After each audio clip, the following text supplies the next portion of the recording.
Ladies and gentlemen, boys and girls, children 18 plus, you are tuned in to the Lone Officer Podcast with me, Dustin Owen, and my main man, JC. John Coleman. Dio, what's popping? UCF College of Business is what's popping. Let's hear y'all in the crowd. Extra credit for my man in the black shirt. Dude, I am so stoked. So this is the second of two episodes where our friends Justin and Sarah and the rest of the crew over at UCF, University of Central Florida, go Knights. Psych. Oh, go Knights! Invited us to come on by. We're at the Exchange, and we are actually recording this episode in front of a live studio audience, although this will drop on Tuesday. It's a classroom. It's not a classroom. What is this room called? It's called the Exchange. It's a classroom, Dustin. Okay, hey, do y'all do classes in here? No. Okay, so is this a classroom? What do y'all call it? Y'all are mind warped. You don't know. Okay. Sheeple. Yes. So this is a meeting area Right. for the students to collaborate and to network. Sure. Because at UCF, you know what they teach you, John? Nothing. No. You know what they teach you? Is that You can't finish. you can finish, because I have a degree. How long did it take you? 4 years and 3 summer schools. So, But I did it all in 4 years. with So 3 it's- summer schools. Yeah, that's the trick. We talked about that 2 episodes ago. I know. Clearly, your tuition money is going, being used here. No, I'm pretty sure this is more of maybe some donations Yeah. that we make to the university. One day is going to be called the Dustin Owen Field of Dreams for the football stadium. One could only hope. One day. One could only hope. No, they teach you things at UCF like your net worth is the sum of your network. So the Exchange is a place for these students to come and network. Oh, like exchange knowledge and shit. Yeah, exchange numbers. For real? Yes. So, Solid. figure out who's throwing the best kegger. Is that y'all still What's party? happening on the mall? Do y'all still like party on campus? Is that a thing? Where at? Where do y'all go? Like the Greek house? Oh, down there on the. Yeah. Wait, you party at Greek Row. No, like what's the most hopping bar right now at UCF? Bounce house? Really? I know the owner. That's so funny. Is it really Bounce House? Who's the owner? Uh, You don't know him. Shut up. All right, so here's what we're going to do. This episode, we have never done anything like this before, so it's really cool because we're like episode 325 or something like that. And this episode is going to be audience participation. So if it sucks terribly, blame yourselves. the students. It's your fault. Blame the students at the University of Central Florida College of Business. If it's amazing, thank John Coleman. What? Yes, thank you. You got here early. You set all of this up for us. These students don't give a shit. They're just here for extra credit. And That is true. True story. I got so excited because y'all can't see this on camera, but there's like 50 of them here. I'm like, oh my God. Like I thought it'd be like 5. The easiest way to get a credit without doing any work, just fill out whatever bullshit they have on that paper, hand it in. I saw the kids stamp it. What a joke. It's like gym. This was art class. That's what it feels like. Well, anyhow, I was stoked because the bigger the audience, the more fun I have in general. And I thought coming in, I was talking to my wife. I'm like, yeah, I don't know. 5 people may show up. Maybe it's 15. Nonetheless, we're going to have fun and we're going to give it our all. But when I saw 50, I was like, man, my heart was smiling. And then they're like, nah, we're kind of here because we get credit. I was like, oh, okay. So then maybe you should just say thank you to me. And I'll say you're welcome because I'm a reason why hopefully you won't be bored for the next hour and you'll get credit. So what we're going to do is it's going to be audience participation. I have told them before we turn the cameras on, ask anything. Like literally, you want to talk about UCF football? I'll do my best. You want to talk about career advice? You want to talk about being an entrepreneur, being a salesperson, being in the mortgage industry, being in the real estate industry, doing real estate investment, saving for retirement, raising money, like anything that's business related, career related, we want to talk about. All right, so a couple of housekeeping items, and then Reese is in the back. Shout out to Reese. He has a microphone. I guess y'all raise your hand. Please, no one be shy. Give us your best shot. We are going to tell you the world according to us based on our 20 plus years experience of being supposed adults, because that's a very loose term with John and I. But the housekeeping items for our avid listeners, our fans, our TLOPers, as we like to call them. Want to let you know there's still room available at the GrowthCon event. That's the event being put on by our friends Justin and Amir. You all saw Justin. He's the $100 million producer who I had on the show about a month or two ago. His coaching company is called Growth Only Coaching. Amir is his business partner in that. Amir's another $100 million plus producer. But this event in Chicago is going to have some of the top names in real estate and mortgage, people like Barry Habib, people like Ryan Serhart. Did I say that right? I always butcher that dude's last name. I don't know. He's like the good-looking, popular realtor guy who's all over TV, $1 million listing. Anyhow, he's going to be there. Barry Habib, Renee Rodriguez. It's going to be a kick-ass event. Unfortunately, you and I won't be there, but you know who will be there? Mark Holmes. So our TLOPers, I have a challenge for you. And by the way, homeboy's like 6'6", so it's not going to be hard. 6'6" and good looking. Won't be hard. Mark Holmes is our newly hired Vice President of Operations for TLOP Entertainment. Mark is going to be at that event. If you go up and you say hi to Mark and you find a way to give Mark your contact information or your business card, we will make sure that we send you some TLOP swag. That's What? all you have to do. Look for Mark. He'll be at the event. Unfortunately, JC and I won't be there, but you can find out all the information about the event on our website, tloponline.com, or if that's too difficult for you to figure out, theloanofficerpodcast.com. And you can check out the Growth Con event that's happening April 20th and 22nd. And if you look at the price and you're like, oh gosh, I can't afford that, guess what? Reach out to me, reach out to John. I'm cool on LinkedIn. I'm cool on IG. John probably prefers you reach out to him through the website. Don't call me. We can, no one even knows your number. I know. But we can make sure that you get a 10% off code so that you can use to save yourself a little bit of money. And then on Tuesday, April 25th, we're going to be down in Palm Beach Gardens. Now, John and I will be down there along with some of the TLOP faculty, and we're putting on a half-day loan officer sales event. It is free. So if it's free, it's For me? but you have to register because seating is limited. And if you register, please don't be a dick and please show up, because if you register for a free event, then you don't show. You basically reserved a seat that someone else could have used who was going to make it a priority. But this is an event where you're going to learn, you're going to earn, you're going to grow. Shout out to our sponsors. So our sponsors of that event is Corey Johnson with Waterstone Mortgage, Yeah. the guys and girls over at Urban Young Insurance, Shout out Urban and Young. Trident Title. Shout out Trident So this Title. event is only free because of those three sponsors. The event, again, is on the website, tloponline.com. It's Tuesday the 25th in Palm Beach Gardens, Florida. And then finally, just kind of mentally make a note of this, our friend of the show, our friend in life, Steve Richmond, Shout out Steve. is putting together a webinar that we're going to be hosting the webinar, moderating the webinar, sponsoring the webinar. Anyhow, Steve reached out and I said, sure, Steve, why not? Why not? Anything for you. But that event is May the 8th. When JC gets all of the details, he'll make sure he gets that posted up online. And for anyone who is in the DC area and you're listening to this on Tuesday, the day it drops, hit me up because I am in your city attending the National Advocacy Conference on behalf of the Mortgage Bankers Association. Jeez, that's so boring to hear that. Hey, but somebody has to pay the bills, JC. I know. Somebody. And you know who's going to pay the bills? Not me. I ain't got Everybody no, that goes to tloponline.com no and becomes a money. member. I know you don't. You spend it all on Heineken and Negronis. These J's ain't free. Yeah, nor is that weed in the video games. It's legal now. Exactly, for some people. All right, let's go now. Who is going to ask us our first question? We're ready to get after. Oh my gosh, hands are coming homeboy up. in the green, homeboy right here. Okay. Name first, please, citizen. My name is Trace O'Hara. It's nice to meet you guys. Thanks for coming in. My question today is, what is your advice for someone who's getting started in the real estate industry, and what are some good business moves to make on top of that? Damn, Okay. he came prepared. Holy Advice for someone who's getting started in the real estate industry. So the first thing I want to do is have a qualifier. Have you given any thought to, do you want commercial real estate or residential real estate? I was thinking potentially commercial, but I'm Okay. open to residential as well. Cool. You mind if I take this? shit. I know nothing about. Sure. Yeah. All right, I'm going to take this one. First and foremost, this goes for almost all industries. Y'all need mentors. You need somebody that when you meet with him or her and they're interviewing you, you're interviewing them, and you're looking at them saying, hey, are they someone I want to be or I want to be like? You might not want to be like them personally, but professionally. They may only be 3 years ahead of you, 5 years ahead of you, or 30 years ahead of you.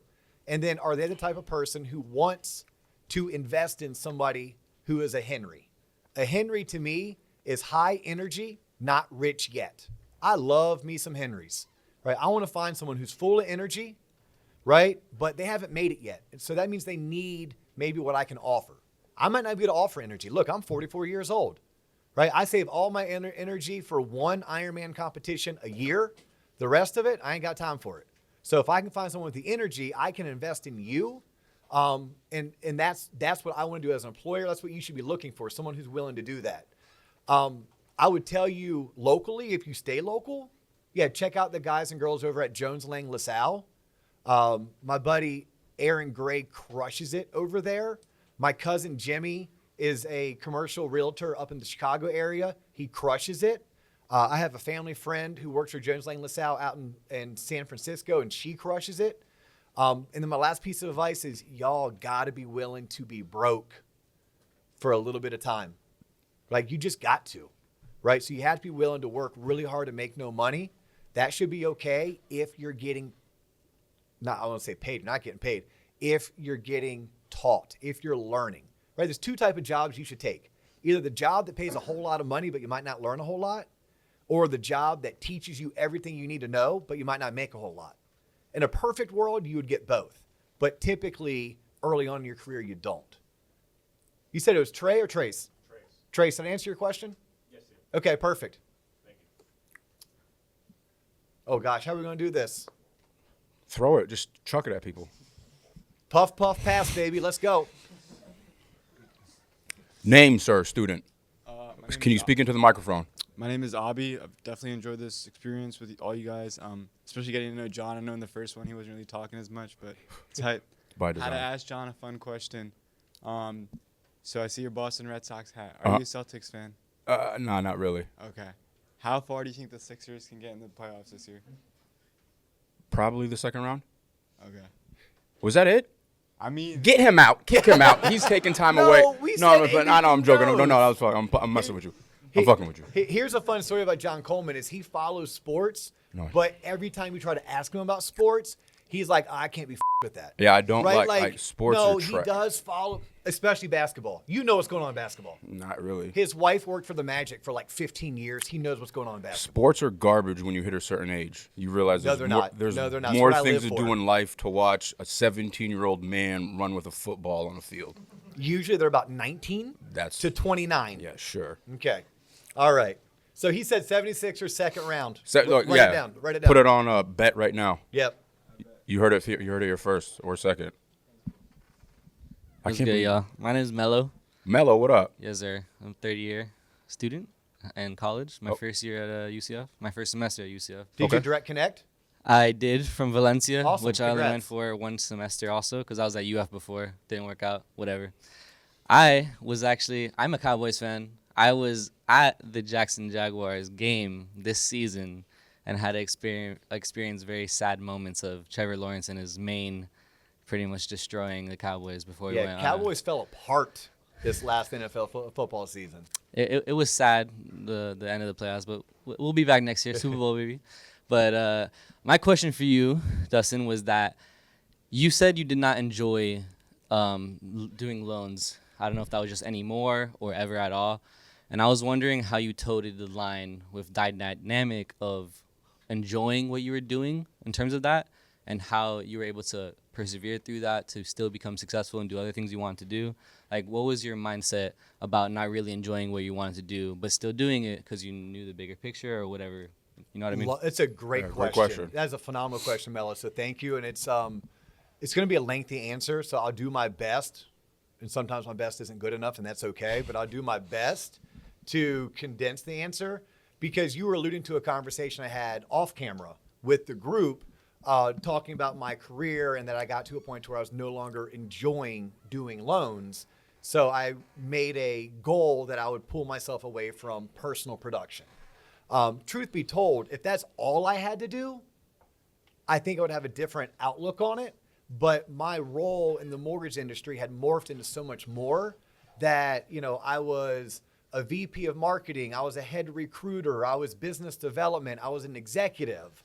I was HR, and I was having to do loans. And there's so much more I wanted to do in those other facets. I couldn't get to, or if I got to them, I would half-ass them. And I can't do anything in life.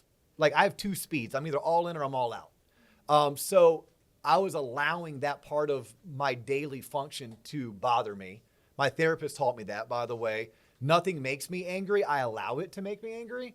So I just set a goal for myself because I knew there was a risk behind pulling away from production. That risk was financial, right? Doing loans for a living, like my average loan originator makes probably $160 a year. I know dozens of mortgage loan originators who make over $1 million a year on their W-2. Like they have those really weird looking W-2s because there's 2 commas on them, not just 1 comma. So I knew there's going to be a slight financial risk, but I also knew I had a good team and I could maybe hand it over to my team and I could still get some revenue from there, just not at the level that I used to. And then I could then pour that time that I freed up, both mentally as well as time on the time card, to invest in other things that maybe would excite me. And I challenged myself that if I was going to pull away from that, I knew that I had to replace that income, but not just replace it, but I wanted to replace it times 2 or 3, but doing things that excited me, doing things that I got out of bed wanting to attack. And that was the podcast. That was my real estate investment company. And recently I just invested in a homeowner's insurance business. So that answered probably a third of your question. The other third is just kind of like, at what point in life do you have to realize that you are going to do things that suck? You sometimes have to embrace the suck. All I ask of anybody is A, be willing to embrace it, be willing to outlast the next guy or girl next to you who wants to quit after 9 months, you go 10 months. If they're willing to go 2 years, you go 2.5 years, but you shouldn't subject yourself to a lifetime of misery. So there has to be a means to an end. You have to be able to see the light at the end of the tunnel. And sometimes you have to do all things until you can scale up and level, at which point now you're hiring teammates and you're offloading very first the things that you aren't good at and you don't like doing. You hire someone, not someone like you, someone opposite of you, because they're going to like doing the things that you don't like to do. And they're probably going to be good at them because they like them. And then you can eventually, over years, not days, not months, over years, you can get to a point to where you're only doing the things that you're good at and you like doing because you've been able to reach a point in your business that you've leveled up.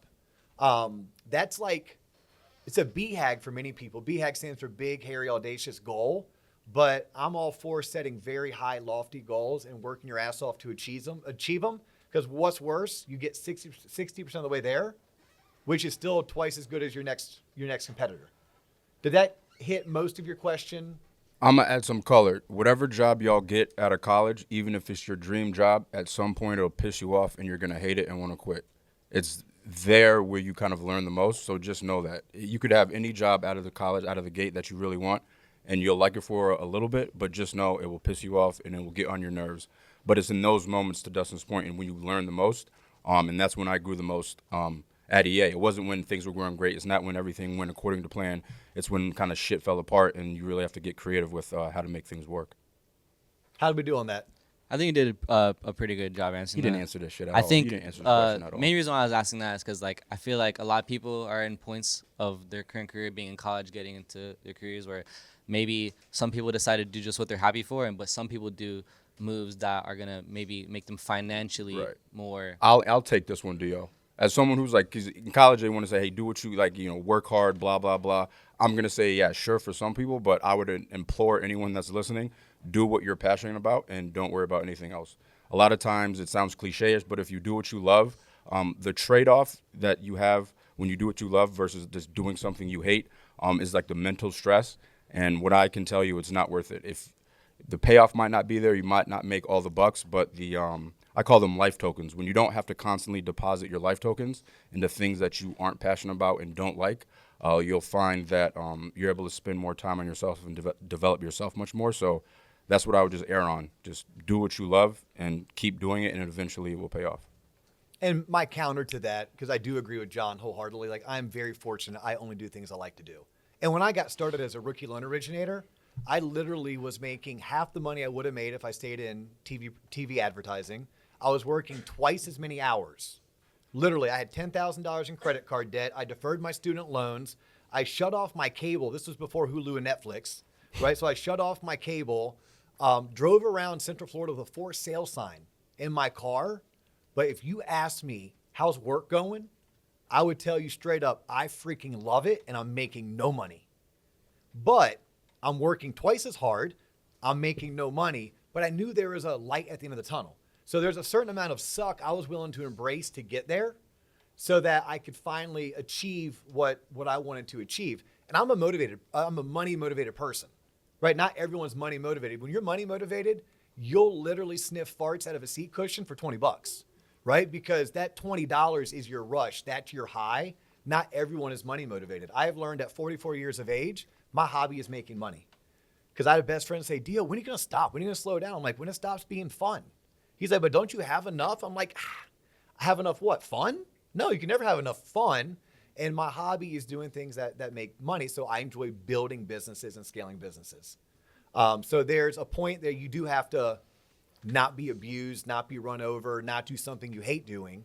But at the same time, if you can see that it's a short-term pain for a long-term pleasure, then put in those 2 or 3 years. It might not be 2 or 3 months. That was a good answer. Over here. Let's go to the right side of the room. Switch it up. Pew, pew, pew, pew. Oh, and then we need to get some ladies in the mix because you just took 3 Yeah, come on, questions man. from 3 dudes. Fuck, man. What's up? What's up, man? My name is Carlos, and I have a question that will pretty much go for either one of you. So, what is the most annoying part of your last job, and how can it be improved? I'll take this one. So I was in corporate America, and I just hate corporate games and politics. I really don't deal well with management and all the games that it plays. So the most difficult thing for me is like playing that corporate game. That's honestly why I just tapped out because we're all kind of taught and indoctrinated like, hey, you want to work your way up, you want to become a manager, you want to be the top, you want to be CEO, right? That's not for everybody. Once you get into the workforce and you realize what you like to do and what you're good at, it might not be managing people because I don't like managing people because managing people is adult babysitting. But if you ask Dustin, he loves managing people because he likes to see people grow and how he can impact their lives, which is fine. But you just have to know what you like and what you want to do. So that's my answer. I just didn't like the corporate games and shenanigans. I just want to show up and do a good job and put in my work. I don't need all the accolades, all the titles of like senior manager, VP of this. I just wanted to come in and do my work, and that's probably why I'm more of a creative sense. A lot of creatives think like that. I'm not really juxtaposition to Dustin. I'm not really driven by money. I'm not really driven by accolades. I just want to show up and do a good job. But unfortunately, in corporate, in the real world, that doesn't necessarily fly. So, Share with him your mantra. What you shared with me a couple years ago. Which one? Like what drives you? Because you're right. Money doesn't drive John Coleman. Money drives me. Money doesn't drive you. Oh, was that the thing I said? Like, I will earn $10 million, that thing? Yeah, but it wasn't the dollar amount you put on it, but what were you going to do to earn your money? Oh, work with people I love and care about to create amazing content that lasts a lifetime. Yeah. You want to get John Coleman on your side, talk about how great his content is. That's all he cares about. He cares about creating content that's original, right? That is not doing what mainstream tells you have to do. Yeah. And that's really good. Right. Yeah. That's what motivates him, where what motivates me is literally that paycheck. Right now, yes, there's certain things that I have a skill set for, I have a passion for. If you told me I had to go and, I don't know, build computers and you're going to pay me millions of dollars, man, I wouldn't like that. There's no part of me building computers that I think I would ever like. But I do tend to go towards things that are money motivated. To answer your question, though, gosh, it's interesting because I may go back to like 2005 or 6 when I was working in television advertising. Like I can bitch and complain about, this one small task or this one particular referral source as it pertains to the mortgage industry. But if I go back to when I worked in television advertising, the one thing that annoyed me the most is I wasn't building something for me. I was working for somebody else. So for me, it was important early on that I wasn't going to work for the man. I was going to be the man. Even if being the man meant I was going to be broke, I was going to make the rules. I was going to set the pace. I was going to set the tempo. And I was going to bet on me, right? Because me is the only person I can control. I can't control anybody else. And even me is hard to control, right? We all struggle with our emotions. We all struggle with our anxieties. And some of them are controllable, some of them aren't. But that would be the one thing that annoyed me is early on in my career, I realized I didn't have my own destiny in my hands, and I always wanted to. All right, let's take a question from a lady. I think, right over here, perfect. And then we'll go straight in the back after this. Hi, so my name is Sophie, and my burning question, I guess, for you guys is what is your greatest failure that maybe you thought you couldn't overcome, but then were able to in your career? She's making me think. You want to take this one first and let you think about it? Yeah, go ahead. Greatest failure. It's interesting because I fail daily, I fail weekly, I fail monthly. Most failures are just like individual battles. It's not the whole war, right? So, God, early on, failure or the first time I was rejected, when I was y'all's age, I tried to get into AmeriCorps, right? My cousin did Peace Corps, and I thought that was really cool, but Peace Corps helps other countries, and I wanted to help my country. So I'm like, yeah, AmeriCorps. And they had like this really awesome program, and I was denied. And I was somebody who was an athlete in high school and didn't really struggle growing up with the social scene. So I didn't ever really deal with rejection or failure. And that was the first time that someone told me no. And they basically said, yeah, you're not good enough, right? Your essay wasn't good enough. Your resume wasn't good enough. Your test scores weren't good enough. That would be I guess you call it a failure, as maybe more of a rejection. And then in business, I mean, I don't know. I could show you my E-Trade account, and I've invested in a bunch of weed stocks that I've lost 20 or 30 grand on. Yeah, That's truly killed me, wiped me out. Yeah, that's a big failure. I have made some investments. I'm invested in right now about 12 or 13 tech startup companies, and after 7 months, one of the founders she resigned. That's not a good look, by the way. So I'm pretty sure I just flushed that 25 grand down the toilet. I guess you could call that a failure. So there's plenty of failures, but man, to me, they're all life lessons. Some are expensive life lessons, right? But they're all life lessons. So I don't know if that really answered your question, Sophie, but Yeah, that did. I just wanted to hear about any failure that you think you've been able to learn from. yeah, because everyone loves to talk about the things that go well, right? You have that buddy who gambles. Oh yeah, I crushed it last night, at the casino. I'm like, yeah, but how come you're gonna talk about your losses? Yeah, no, we take plenty of L's. The goal is to take less L's than W's and to make sure you learn from all your L's. Because if you take an L and don't learn from it, you wasted that phenomenal opportunity. One more failure. So I just mentioned that my two business partners and I on the mortgage company have recently invested into a homeowners insurance company. A failure of mine is more of an opportunity cost. Why in the hell did we not do this 10 years ago? Like 10 years ago, like my mortgage company writes thousands of mortgages every single year, and all of those people need homeowners insurance. Yet we're today years old when we're finally opening it. So that's a failure on me to not recognize an opportunity for an entire decade. But there's nothing I can do about it, so it's like, why dwell on it? Now I just need to make sure I open my eyes a little bit wider. I keep my head on a swivel. For my football players out there, you know what I'm talking about. Keep my head on a swivel, and I need to be more receptive to opportunities. And sometimes in life, sometimes the door is open, and you just have to walk through. Sometimes the door's cracked, and you just gotta poke your head in. Other times the door's closed, and you need to wiggle the handle to see if it's unlocked or not. And there's sometimes you just kick that motherfucker in. Like, true story, you want something bad enough, you go after it. So me and the insurance business that I've recently invested in could very well be deemed a failure on my part because I didn't go knock on any doors, I didn't wiggle any handles, I didn't kick anything down. And to put that in dollars for y'all, that insurance company today, that book of business would probably be worth about $2.5 million, of which I would be a 20 to 30% owner of that. So that's a big failure on my part.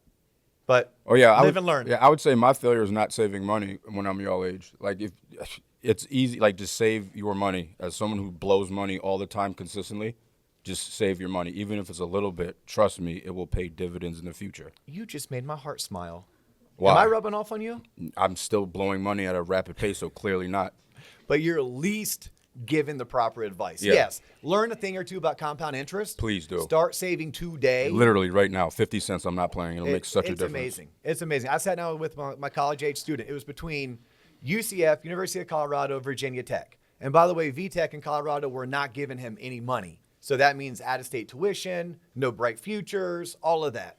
And I basically was able to show him by utilizing compound interest that the decision he was making was $1 million decision. Because if he took the money that he would save by going to UCF, getting bright futures, versus the money he would spend going to Virginia Tech, and he invested that money at 22 years of age and he didn't touch it until he was 62 and a half, it would grow to well over $1 million. So if y'all don't know anything about compound interest, look it up. There's something called the Rule of 72. Learn it. Rule of 72 is a great way for you to determine how quickly will my money double, right? So you take your average rate of return. Let's say it's 8%, and you divide that into 72. Any math majors out there? John Coleman, 72 divided by 8 is? Whatever the calculator says. 9. Okay. Yep. So that tells me that your money will double every 9 years. So grandma dies tomorrow. Sorry, boo-hoo. I hope she was old and lived a great life. Grandma leaves you 10 grand. Cool. In 9 years, it's 20 grand. In 18 years, it's 40 grand. In 27 years, it's 80 grand, right? You do the math. That's how compound interest works. So to John's point, maybe that's a mistake. What? That's a Yeah, what as are I you- said, a failure. Yeah. I didn't save no money. There you go. Very good. Lady in the back in the blue shirt. This is fun, kind of, isn't it? This is super fun. What if I we got wish- paid for this? What if we had a third episode? Stop. That's more work. That's more work for me. Every single week where this is what we did. Nope. All right. And I think we only have time for like 2 more or 3 more questions. Yeah. We'll stay here as long as the kids want. All at once. No, go ahead. Sorry. Okay. So my name's Mia, and I'm a senior. mic? Oh, you Oh, sorry. okay, I'm okay, my I'm bad. a senior at UCF, but my whole life I thought credit was bad or certain types was, so I just avoided opening a credit card. And my parents thankfully helped pay off student loans under my name, which helped in some ways. But essentially, in the grand scheme of things, I have no credit. And you talk about being broke right after college, which I'm fine with, but with such a high cost of living going on and no credit, I can't write off or sign off on anything, loans, whatever. So I just wanted to ask what the best advice you would give about maybe speeding up that process for building that credit for someone in my situation. Perfect. I'll take this one and I'll be quick with it. Go ahead and have mom and dad who probably have their stuff together and they have your back. Have them add you to 2 of their cards as an authorized user, right? Within 6 months, you'll have at least a valid U.S. credit score. Reach out to Capital One. See if Capital One will give you a credit card. If they won't, go to your bank or credit union. Give them $300 or $500 of your own money. Let them hold it as collateral, and then they'll give you a credit card using your own money as your collateral. That would be a great way for you to jumpstart having credit. All right, thank Cool. you so much. I appreciate it. Awesome. And by the way, it's okay to be broke. You know, it's also okay to do work 2 or 3 jobs. You ain't got no kids. You're young. You can do it. Put in 2 or 3 jobs. We always talk about saving money. It's way easier to focus on earning. Way easy. Get out there and earn. It makes it way easier to save. Plus, when you're focused on earning, you're not spending. Okay, I'm going to go here because you can just yell and I'll be able to hear. He's a big dude. I'm sure he's like a baritone voice. And then we'll do the mic over here. I'm Max Holler, and as somebody who both says have a blessed day, Drives a Hummer. I felt No, they don't. Holler Chevrolet. John, get your shit straight. All right. But I have 2 quick questions. The first one was I play football here, so I was wondering what your prediction is first season in the Big 12. How we're gonna do? I play football. I'm a big UCF football fan. Don't you call them boosters or something? Coach Frost is a client of mine, actually. As was Shenander. Then they all left. Oh, well. Gosh. How many games you playing? 13? 12 regular season, but 13 when we get to the conference championship. Oh, wow. I like that, Max. I like that when we get to the conference championship. I'm going to say 8-4. Okay. I'm going to say 8-4. As a true fan, trying not to be biased, trying to take my Homer hat off. Hey, by the way, how's the long snapper situation looking right now after spring football? You guys pretty solid with Aiden? Did Aiden get the one? Aiden's looking pretty good. Yeah, he's a good kid. Is he have competition? I believe Gage King is the one right now, but he's competing for it too. Against Aiden? Okay. You can tell what position my son played. Yeah. Yeah, now he's all into volleyball. And I'm like, no, man, you're 6'4", 205. Like, walk on, red shirt, get your snaps going. But I can't convince him to. Next question. All right. No, he had 2 questions, remember? Oh, second question. This isn't Sports Talk Radio. Man. So you mentioned. Hi, my name's Brienne, and my question is, so like I'm in my internship search right now, and I'm kind of conflicted about this. I've heard some people say, like after an interview, you're supposed to like follow up with the interview or like request them on LinkedIn or something just to like tell them more about yourself. But I've heard some people say it's kind of like annoying like you get you're recruiting, you'll have like thousands of people in your inbox like hitting you up, so it's like kind of annoying. What's your advice on like reaching out after an interview or something? I will definitely take this. First and foremost, in life and in business, I tell this to my kids all the time, do you, homie. Like, you got to do you, right? So if you're comfortable doing it, then you do it. You can't follow up too much. Like, what's the worst thing someone would say? Oh, my God, quit being so persistent. Cool, guess what? This is as persistent I'm going to be to help this company generate more revenue, right? This is as persistent I'm going to be at showing up on time and giving it my all. So I don't think there's ever an opportunity you can be too much of a good thing. And I'd rather someone tell me that than turn their back on me because I wasn't saying thank you. I wasn't following up. So I would advise you, yes, handwritten thank you notes, they still work. They go a long way. Connecting with someone on LinkedIn, like, goes a long way. Showing gratitude, it goes a long way. Then if you could remember something from the conversation and loop that in to your token of gratitude, now you have follow-up with impact. All right, so check it out, y'all. I'm getting the stink eye. We are totally done with time, but here's the good news. JC and I don't have to go anywhere that we don't want to be for at least another hour. So if you want to hang out and ask us questions individually, we will give you the next hour. But for everyone else, it lets you guys get going to class or wherever else you have to go. So on that note, he's John Coleman. I'm Dustin Owen. You have tuned in to Loan Officer Podcast. That's all the time we have for you today, but we will catch you on the next episode. Peace. People clap to make it sound cool.